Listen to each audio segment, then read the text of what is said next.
Welcome, everyone, to Amusement Park Road Trip. This week, we're taking a road trip to St. Louis, Missouri to visit the Darkness. And as always, I'm joined by Pumpkin Boy himself, Brandon. I'm here, but I thought we were going to a Blues game. We went to that Penguins game on the 21st. That's right. And that was just a wild game. I couldn't believe when that one thing happened. I couldn't either. It was just crazy. Sidney Crosby, man. I know, and it was crazy to think if he was or wasn't in the game. You know what I mean? Right. You couldn't even tell. So, no, I have been to St. Louis before. I am a diehard St. Louis Blues fan, pretty invested. The kind of fan that knows every player, all the prospects, who's playing today, what the lines are. I go through all of that. So it's something I love about St. Louis. I've been to St. Louis when they were in the Stanley Cup Finals playing against Boston. I went to games 3 and 4, which 3 was miserable to watch. And game 4 was the greatest high of my life. And that totally turned the series around. St. Louis has a very special place in my heart. Unfortunately, while I was in St. Louis, I did not go by the Darkness. It is also not open year round. And kind of jumping ahead here, but there's an interview with Larry, the owner, Larry Kirchner. And he's saying, people always say, like, why don't you open this place year round? And he says, because it's so hot. So when I went, it was June. It was June 1st. They played June 1st and June 3rd in 2019, and it would be way too hot for a haunt. So, but that's enough of my personal life because we don't talk about that on here. Nobody cares about that. Nobody cares. So yeah, we're talking about the Darkness today. And I already mentioned it was built by Larry Kirchner. It opened in 1994 and not at the same place it's at, but all in the same area. I think they're next door to the original building and they've moved a few times. But they are celebrating their 30th year this year, which is really cool. And Larry Kirchner still owns it and runs it. And he has a company, Halloween Productions Incorporated. I don't know if other people are part of that partnership or if that's just his business that he runs everything under. With some fun facts about the Darkness. So this is an interesting haunt. Going back a little bit. So far this haunt season, we've talked about Dent Schoolhouse, which is themed around the schoolhouse. We talked about Hell's Gate, which is themed around the Darkness. The gates of hell. It's themed around this house and avoiding the darkness in the home. And then we talked about Haunted Overload, which has this backstory of why these woods are cursed and you're going through these woods. So they've all had kind of a theme. And the Darkness does not have a theme at all. It is very much you're in a crypt. And there's all these mummies, and then you go and then there's a werewolf, and then there's a Yeti, and then there's zombies, and then you go in the underground tunnels and there's Pennywise the clown. It's very much all things Halloween and all things scary, but there is no storyline as you're walking through. So that is a bit different for today. And I think this year, this is going to be the only haunt that does not have a common theme throughout. I wouldn't say that. Okay. I wasn't quite sure about yours, but we do have one more after this that will drop on Halloween. So that's exciting. What better way to get yourself in the Halloween mood? I know. I'll be listening to it on Halloween. So let's get to some fun facts for the Darkness. Kirchner talks about his success or the secrets to his success in an article when they were celebrating their 25th anniversary. I found an article and he says the success is caused or is due to yearly improvements. Every year they're working on it constantly. They're constantly changing it. And part of that is that Transworld, which is a convention for haunts, is in St. Louis. I believe it's in St. Louis every year. Yeah. I don't know if Larry started it. He may have. But the Darkness is always a showroom for Transworld. And so he feels like it has to be the best every year. And so that's why they're constantly updating it with all the newest animatronics and scares and whatever you have. They've got to constantly update it because they get so much foot traffic during Transworld of people coming to visit. So that's the secret to his success is constantly updating and improving the haunt. And then this last fact, for some reason, I really struggled finding like something that definitively says this. So I apologize if this is wrong, but I think from what I could pick up in interviews and things, Larry also runs Creepy World, which is an outdoor haunt in St. Louis, or I think Creepy World's actually in Fenton, Missouri, which I'm not sure how close Fenton is to St. Louis, but he runs the St. Louis Escape, which is it's the building next door to the Darkness. He also has retro mini golf, which I think is part of those buildings as well. And Lemp Brewery Haunted House. I don't know anything about this. I just saw that it was connected as well. So I don't know anything about that. So there's a ton to cover or a ton about Larry, but we're only covering the darkness. We'll come back to you later, Larry. Yeah. So anyway, those are the fun facts that we have so far. And just to get this out of the way for this, in preparation for this, again, I always turn to YouTube, sometimes Wikipedia, but there wasn't much on this. The best I find is YouTube. And really, the 3 videos I watched that were really good was Grim Life Collective, as they go through the haunt. Tampa J, which was my favorite one, where he went through the haunt. I think it was in August, so just recently. And then, of course, my boy, Jacob, the carpetbagger, went through it as well. But I think he went a year ago. And so when you watch it, you can actually see the changes, how much it's changed over the year. There's a lot of the same stuff, but there are certain things that change. So, and Grim Life Collective might have been a year ago as well. It was, yes. Yeah. Tampa J and his creature feature is the one you'll want to watch for the most updated haunt, which is really cool. And he gets to go through with Larry and talk about some of the things in the haunt and get some more information. So we'll get to that later. Anyway. You know something interesting? If these vloggers didn't exist, our podcast wouldn't exist. So shout out to them and thanks for doing these walkthroughs so we can know what's going on. We would just have to read about it in a newspaper or something. Right, yeah. I mean, you always got the newspaper that gives a very detailed description of these haunted houses, but who wants to read it? No. Yeah, you're right. Thank you to these people. Although when we get back to amusement parks, we watch some videos, but as far as research goes, I actually go back to I have a few books on amusement parks. Good point. And history of those. So when we go back to amusement parks, there's a lot more book research and reading that goes into it instead of just videos, because there's so much history behind amusement parks that a lot of times videos just don't cover that. Or even if the parks put out their own press or videos, I mean, that's not a vlogger doing it, so it's a little different. But I guess for the haunt season, them doing these walkthroughs, we have them to think that we can do this. Yeah. So thank you, Tampa J. I'm going to give props to Tampa J. If you haven't figured it out by now, we've hinted at a ton. We're from Salt Lake City, Utah. And one of our favorite movies, I can speak for Brandon and I, is Halloween 4, 5, and 6, specifically because those are filmed in Utah, right next to where I work, like right down the street from us. There's filming locations a few miles from both of our houses. It was filmed all around us. So, and Tampa J just did a video a few weeks ago of covering some of those locations. So if you like Halloween 4, 5, and 6, check out his video. And also another plug, Brandon has his podcast, which is called This Is a Place. And on Halloween, the same day, or I'm not sure, will it come before or after this episode? It'll be after this episode, day after. Okay. So if you're listening to this now, tomorrow, This Is a Place will be us watching and breaking down Halloween 6. So we've done 4 and 5 every year for Halloween. This year we're doing Halloween 6, and it's Brandon and Nate. Those are the two. And then I will join as a guest, and we have a lot of fun with those movies. So if you're interested in those movies and filming locations, check that episode out. We have a lot of fun every year, and I'm kind of sad that it's done. We've done it now that we're watching 6. So maybe next year, Brandon, we can do 4 again. We have more Halloween movies to watch. Not Halloween movies, but we have more movies that we can watch that were filmed in Utah that are Halloween related. So yeah, that is true. All right. That was a long intro. Why don't we take a walk through the haunt?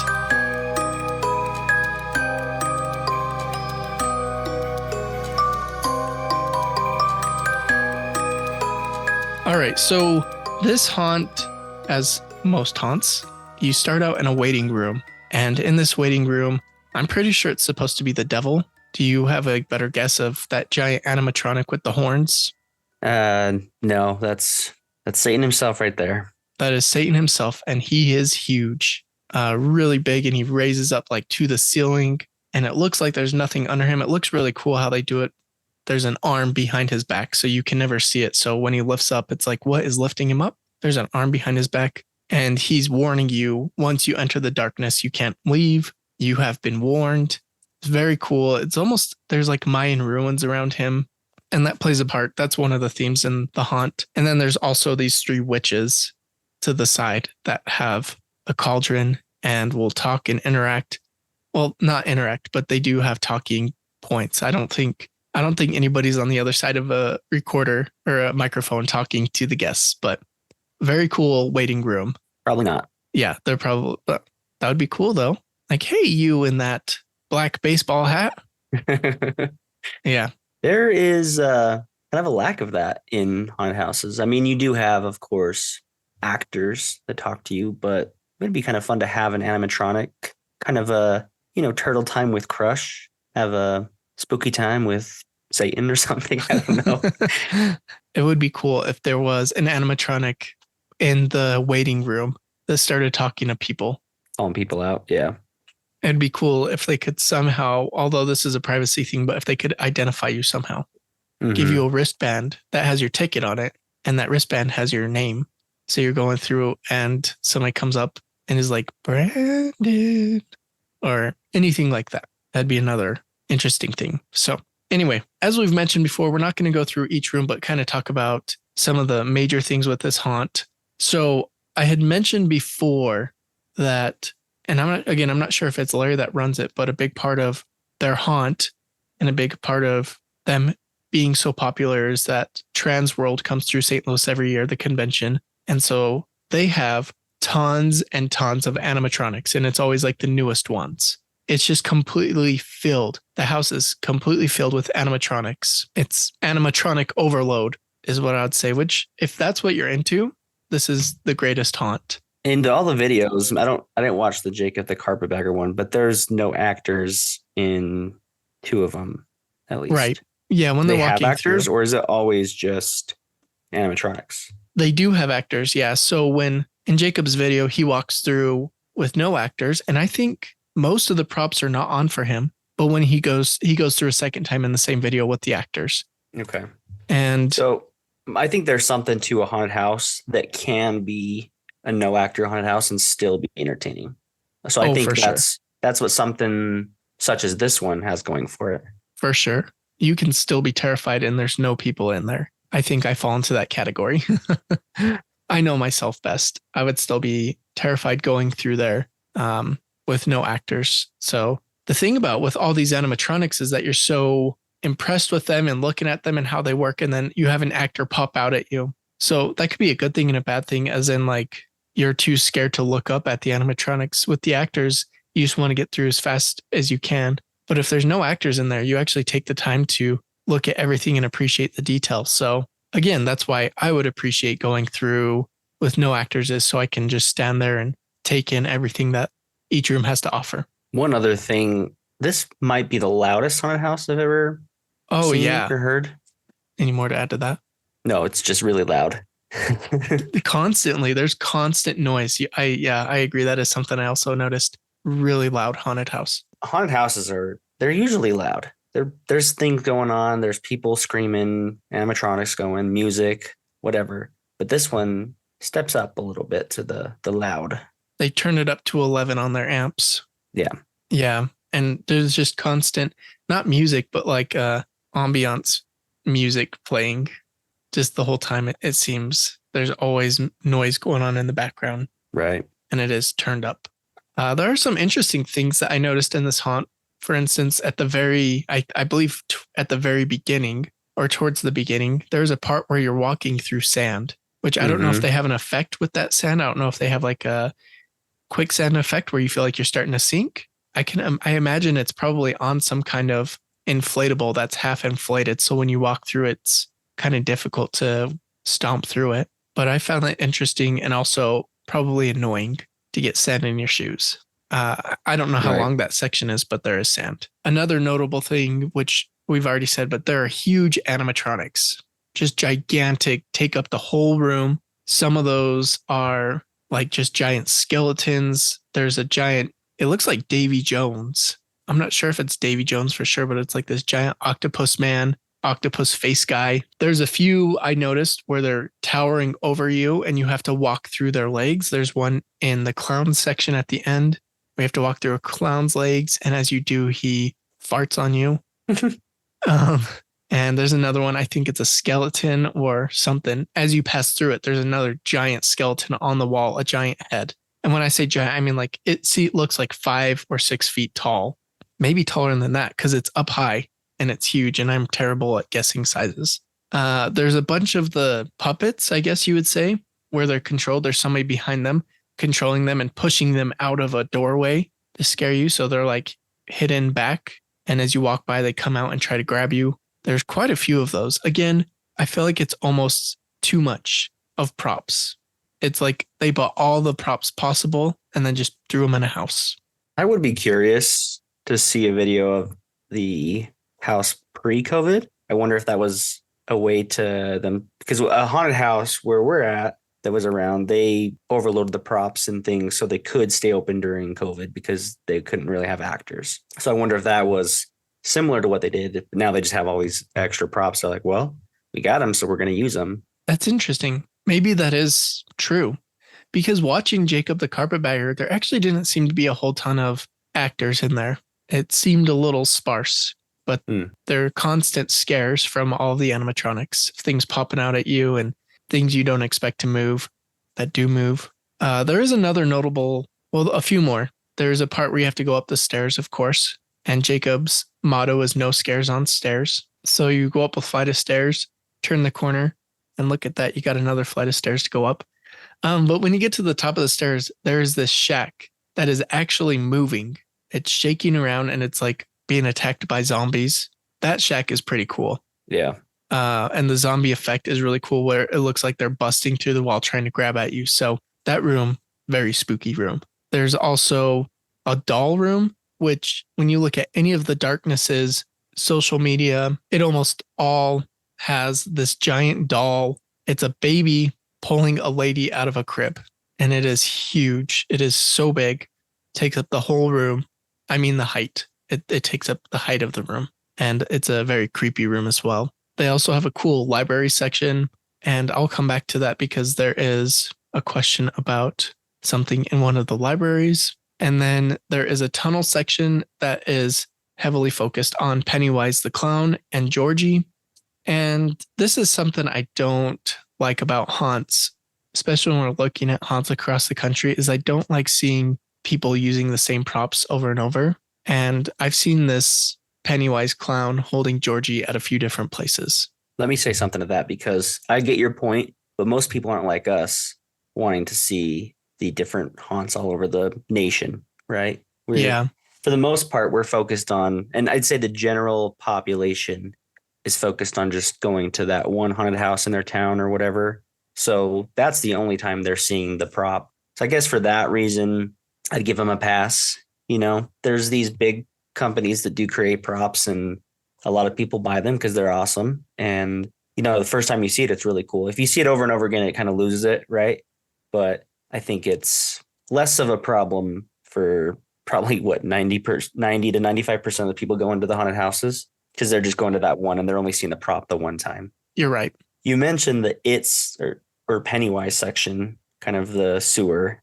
And this was cool and also sad to me because I've had the idea to do this section in my eventual haunted house I build. So it was cool to see it, but sad that I wasn't the first one to think about it and execute on it. So that's all. I thought it was really cool. Yeah, it is pretty cool. I haven't seen the newer It movies. You haven't seen either of them? No, I've seen the one that was made for TV with, I can't think of his name. That played Tim Pennywise. Curry. Yeah, Tim Curry. Yep. I saw that when I was a kid, but I haven't seen the new ones. You need to. They are terrifying. That sounds like a good reason not to see it. Anyway, I think I've covered majority of the bigger props. I'm pretty sure I mentioned the Yeti, but if I didn't, that one is very impressive. It seems like you're down in a frozen cave and there is a giant Yeti, which is really cool. So I like that prop. But yeah, Brandon, you do make a good point. For the most part, everybody goes to their local haunts, and so they're not going to see these same props over and over again. So this is probably the best place in the country to go if you want to see the latest and greatest props and animatronics. Absolutely. And then... And I think there's stuff that they're making on their own. You know, they've got the... what's the company that does them all? There's a company that you can buy all these props from where you're seeing the same ones over and over again. But there's definitely some that you see in there that are not other ones you've seen. And so they're innovating and creating their own things as well, which is always very good thing for us to see. Yeah. Well, you do see that. And not to get too off topic, but in Tampa Jay's video, they go behind the scenes in the warehouse and he's showing him the stuff of like, we're making this for the escape room. We're making this for our Christmas haunt where we tell the Christmas story, not the Christmas story, Christmas Carol. So Ebenezer Scrooge, and he shows Jacob Marley. So I think they make that stuff and they make all their masks, I believe. Maybe not, but they might buy some. But I think he was going through talking about making their masks there. Anyway, to end out the haunt is a clown room or multiple rooms, a clown section. It is a 3D section, which was very interesting because one of mine and Brandon's favorite haunts that closed recently ends the same way. It's a clown section and it's 3D paint. It looks amazing. And there was these laughs. These clowns are making these laughing noises, which I think were identical to the one we went through, but the animatronics didn't look the same. So I wonder if there's an audio file out there of like laughing clown, and haunted houses just use that. I don't know if you noticed that, but if you're scared of clowns, you would not like this section. Again, overloaded with animatronics. This is one of the better clown sections I've seen. It's very colorful. For me, clowns aren't very scary. Those are kind of like a letdown point for me, other than the horns. I don't like the horns. But the section in this haunted house, I feel like they did a better job of making it stand out. You know what I mean? Yeah, it is really cool. And then I think that's it. I think we've covered, the majority of the main stuff. Of course, there's a lot more that we left out on purpose, though. So we encourage you to go watch the video. But I think we've walked through the entire haunt. I think so. So you know what that means? Quiz time. It's quiz time. Yeah. All right. Question number 1. The original haunt is in St. Louis, but where did they build the second Darkness haunted house? Was it in A, Tampa, Florida, B, Raleigh, North Carolina, or C, Newark, New Jersey? None of these are really close to St. Louis. Maybe Raleigh's the closest. So I'm going to go with B, Raleigh. That's wrong. I've got you. I've got a big grin on my face that I tricked you. Well, I didn't trick you, but it's Tampa, Florida, specifically. Tampa. It's a city inside of Tampa, Ybor City. I thought he was saying Igor, like Igor is what I was looking, and it's Y-O, or it's like Y-B-O-R. Ybor City. So if you would have put that as one of the options, I would have got it. Yeah, because it's too specific, but he does say Tampa, Florida, especially because he's telling Tampa J this. Right. So if you look up Ybor City, it's in Tampa. All right, question number 2. Who does Larry pay tribute to in the library? And I'll go into more depth after I ask. So is it A, his daughter, Lucy Kirchner, B, his mom, Judy Kirchner, or C, his cousin, Jake Neighbors? I'm going to go with the odd one out and say C, Jake Neighbors. Oh, Brandon, the St. Louis people listening are laughing at you right now. Is Jake Neighbors a hockey player? Yeah, Jake Neighbors is a hockey player. He plays for the Blues. He's a rookie. So it's B, his mom, Judy Kirchner. So there's a portrait in the library, in one of the sections of the library. And there is this beautiful lady in the portrait, and she terrifies you. She jumps out, I don't know, on a screen. It changes from this beautiful lady to this scary ghost. And at the bottom of that, on that moving picture, it says Judy Kirchner, and I believe she passed away in 2021. So it was just recent. So Larry talks about how his mom helped him open the original Darkness in 1994. She helped him with all of that and has been his biggest supporter. And when she passed away, he thought, I need a way for her to be a part of this haunt forever. And so that's how he immortalized her in a way, is put her in the library so she will always be scaring people. And so it was kind of a beautiful thing as he described it. It's funny to think like if that was your mom, you walk through every day and be like, hi, Mom. And then she turns into this school. Yep. Well, sorry, not to get too much off topic, but I do want to point out I have a intense fandom for a certain Disney ride that is Halloween related, the Haunted Mansion. And one of the current and longtime Imagineers of the ride, Kim Irvine, she was the daughter, or is the daughter, of Leota Toombs, who the face of Madame Leota is.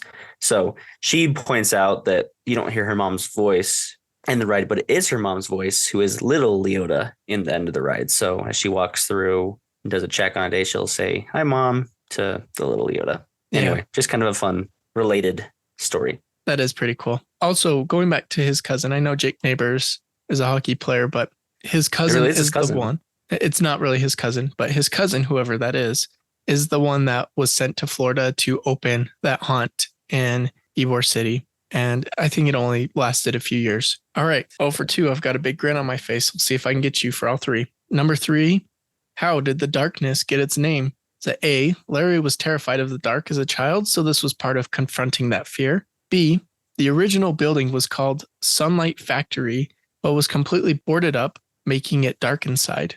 Or C, it's based off of Larry's favorite 1974 novel, Approaching the Darkness by Zachary Bolduc. I'm going to say A. He was scared of the dark, so this was him confronting the fear. Well, Brandon, I got you good this time. You've been I bamboozled. quit. I'm done with the podcast. I do want to point out C, I made up the book Approaching the Darkness. Yeah, Zachary Googled it Bolduc. real fast just to make sure. So I was like, okay, it's not that one. Zachary Bolduc is another rookie for the St. Louis Blues. It is the original building was called the Sunlight Factory. So on the building, and it's still visible today, but that building has been turned into apartment complex. But on the outside of the brick, it says Sunlight Factory. And Larry made the comment when he went in because it was all boarded up. And he was like, it's called Sunlight Factory, but it feels like the darkness because it's all boarded up. There's no light getting through. And then that stuck with him. Oh, the darkness. So that's how it's got its name. So that's it for the quiz. I've stumped you. I'm really excited. I got the last quiz I did 3 for 3. This one you stumped me. So yeah, I guess it works. Maybe that's a sign of a good quiz though. Anyway, as we begin to wrap up, graded on a curve. Yeah. Okay. The curve of 1. I think a 0 will still be a 0 on a curve. Okay, fine. So as we begin to wrap up, we're going to ask our favorite themed room and the scariest themed room. So Brandon, did you have a standout room that you thought would be your favorite going through? I really do hate this question because I have always a couple. So I will narrow it down and say the room with, and I know this is not your favorite thing, Matt. There's a dragon in a room, and we've seen this dragon in a haunt near us, and even a previous video we've seen, previous haunted house we've covered. But I love the idea of the room and what they did with it with the dragon. And it has amazing fire his effects. Head chopped off. The fire effects is what got me. It looks like the dragon has set the world or the city on fire, and I just loved it. Yeah, and it looks really good. I've never seen a medieval theme really in a haunted house, so I thought that was cool. Yeah, that one is really cool. What about you? What's your favorite? Man, I think I would really like to see the nursery, the doll room, with the girl holding the adult woman out of the crib or holding her above the crib, I guess. I don't know how to describe it. She's hanging her by her, she's pulling her by her head or her hair. And so I think that would be a really cool animatronic to see in person, to see just how big it is. Because sometimes the camera doesn't translate perfectly. So I think that would be a really cool one to see. Sorry, this is my episode, so I'm throwing another one out there. Oh, I know. I love at the top of the stairs, that shack that like shakes the room with the zombies coming through the wall. That one looks really cool as well. So I'm going to throw that in there as well. Can I give another honorable mention? Go for it. There's a room or a hallway rather where you walk through and it's all those projection pictures and there's spooky 1920s music playing. I like that part too. Oh yeah, the music is really cool. That's all I'll say. Thank you. Thanks for your time. So for you, what would be the scariest room? I think the greenhouse is kind of scary. For some reason, greenhouse type areas or wooded themed areas are really good at hiding people inside them. And so, I mean, this one already has a lot going on in the greenhouse, but if they put people in camouflage to jump out and scare you, that would not be my favorite thing. That'd be pretty scary. A bushman. The bushman, yeah. Yeah. In that room, you have to walk through the fly trap. That's not what it's called. What are those called? A Venus flytrap. Is that what you're saying? Yeah, the Venus flytrap, and it's obviously huge. And as you walk through it, it closes down on you, which is really cool. I'm going to be honest, and this is kind of a boring answer, but it's the truth of the room that would scare me the most is the waiting room with the devil, animatronic, and the witches, because he's building it up so much. Once you get into a haunt and you get scared for the first 2 or 3 times, you're like, all right, this is fun. I'm having fun. This is amazing seeing all this stuff. but the anticipation of waiting in that room would make me not want to go in at all. That's a fair answer. So that's a boring answer, though. The other thing is another quick story. My cousin, when he was really little, he was looking through the catalog of the Halloween costumes, and his mom said, "You can be anything you want in this catalog, pick whatever costume you want, except for this one." She pointed to the devil. She said, "The reason why you can't be that one, because that one's real." What? Like the devil is real. So it's a Yeah. real thing. But that's another reason why this room would be scary, because that thing in there, he's real somewhere. It is real. Yeah, that's pretty funny. All right. You know what I didn't notice? People walking through the haunts is nobody mentions smelling anything, but I'm sure there are scents blowing in there. Yeah. So we always have to give a plug. If you like scents and smells like Brandon and I do, in the description of our episode is an affiliate link for a Magic Candle Company. Just use that link and then whatever promotion they have on their website at the time, which they always have stuff going, to buy two, you get one free, or free shipping. They always have stuff going. So if you're into candles or scents like that, themed scents like theme parks, and even spooky scents, check out Magic Candle Company. Again, the affiliate link is in the description of the episode. So final thoughts. Let's wrap this up. Would you or would we really want to visit this haunted house? I'd say sure. It's not number one on my list, but if I was in the area for, a blues game. I wouldn't go there for that. That'd be boring. But if I was in the area, I would probably go. Yeah, I feel the same. If I went to a blues game in October, I might make an effort to go, but I probably wouldn't go out of my way to go to this haunt. I kind of am in the frame of mind that if I'm somewhere in the fall and there's a haunted house, I'd like to go and check it out. Yeah. And so I would do that with this one. Am I going to make an extra trip out there, kind of go out of my way? Probably not. That's fair. I think we feel that way, though, about, at least for me, like Hell's Gate or Dent Schoolhouse or even Haunted Overload. It's very possible we'd plan a trip to go just for that. There's other things we'd do, but we'd plan our trip thinking, I want to go now because of that. There's going to be something. Yeah. Yeah. Is it actually haunted? I found no evidence of anybody talking about ghost stories at this haunt. Well, too bad. All right. Our most important question. Does it have a waterfall? Did you see a waterfall? I didn't see one. You hear water falling in the greenhouse section. I looked through that one a couple of times to see if there was some kind of waterfall, but I can't definitively say yay or nay. There is, or at least there was. So in Tampa J and Grim Life Collective, you do not see it. But in Jacob the Carpetbagger, you clearly see at the very beginning, once you enter there, it's like, I think it's in the Mayan ruins, and there's water coming out of the mouth of one of the statues, and it's clearly a waterfall. But that's the only video I saw it, and he doesn't even point it out. I just quickly saw it and stared at it for a minute to make sure that that's what it was. So yes, there is a waterfall. So that might actually redeem itself, and we might have to go visit just to see the indoor waterfall. Let's book our trip. Let's do it. I think that about wraps it up. Do you have any final thoughts before we sign off? This is a long episode. Yeah, no final thoughts. Okay. I don't think there's any final thoughts from me. So that was The Darkness. Really cool. Again, we encourage you to check out the videos. And the haunt, if you're in the area. If you're not far, go check it out. Yeah, if you're in the area. But I assume if you're in the area, you are familiar with it. Just my assumption. Maybe that's wrong. So next week, we'll be covering another haunt that involves a gate, like Hell's Gate, if you will. Oh, yeah, it's a second gate. Join us on that road trip next week. We look forward to seeing you. And I guess next week we'll wish you a happy Halloween. But until then, just enjoy this October spooky season. Bye now. Goodbye. Farewell, mortals.